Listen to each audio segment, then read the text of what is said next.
بسم اللہ الرحمن الرحیم۔ السلام علیکم ورحمۃ اللہ وبرکاتہ۔ ناظرین محترم، آج میں بیان کروں گی کہ حج کتنی قسم کا ہوتا ہے اور کون سا حج کرنا زیادہ افضل ہے۔ میرے پیارے پیارے اسلامی بھائیوں اور بہنوں، حضرت آدم علیہ السلام سے عبادت کا سلسلہ شروع ہوا ہے۔ نماز بھی تھی، روزہ بھی تھا، حج بھی ہے، زکوٰۃ بھی ہے۔ اللہ تعالیٰ نے حج کو فرض قرار دیا۔ حج کرنا، حج ارادے کو کہتے ہیں۔ اللہ کے گھر جانے کا نام حج کا لفظ حجا ہے۔ حجا کا لفظ ارادہ کرنا، پھر اس لفظ کو خاص کر دیا۔ اللہ کے گھر جانے کا ارادہ کرنا تو اس کو حج کر دیا۔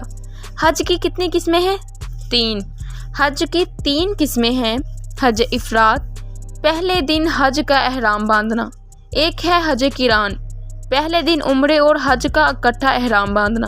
اور تیسرا ہے حج تمتع، عمرے کا احرام پہلے باندھنا اور پھر عمرہ کر کے فارغ ہو کر احرام اتارنا اور پھر حج سے پہلے احرام باندھنا۔ ہمارے پیارے نبی صلی اللہ علیہ وآلہ وسلم نے شروع کیا افراد سے، تو اس پر امام مالک کا قول ہے کہ حج افراد افضل ہے۔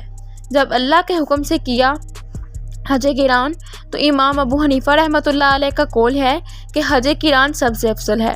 مکہ پہنچ کر آپ صلی اللہ علیہ وآلہ وسلم نے فرمایا کہ مجھے خیال نہ رہا، اگر پہلے مجھے خیال آتا تو میں قران نہ کرتا، میں تمتع ہوتا۔ اللہ کی منشا تھی کہ حج اور عمرہ اکٹھا ہو، ایک بدعت کا ازالہ تھا۔ عرب حج کے مہینے میں عمرہ کرنا برا سمجھتے تھے، اس کو دور فرما دیا۔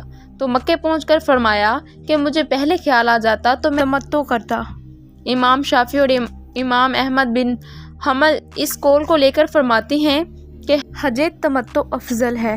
اصل افضل وہ ہے کہ جو حج کیفیت کا نام ہے، جس کی جتنی اعلیٰ کیفیت ہوگی اس کا حج اتنا ہی افضل ہوگا۔ وہ افراد ہے، وہ تمتع ہے، وہ قران ہے۔ جو کیفیت بنائے گا اس کا حج افضل ہوگا۔ آپ لوگوں سے گزارش کرتی ہوں کہ آپ کو یہ ہماری کوشش پسند آئی ہوگی تو صدقہ جاریہ کے طور پر اسے شیئر کریں۔ اللہ پاک سب کو اپنے حفظ و امان میں رکھے، آمین ثم آمین۔ لہٰذا ویڈیو کو لائک کریں، کمنٹ کریں اور ساتھ ہی ساتھ چینل کو سبسکرائب کر دیا کریں۔ شکریہ۔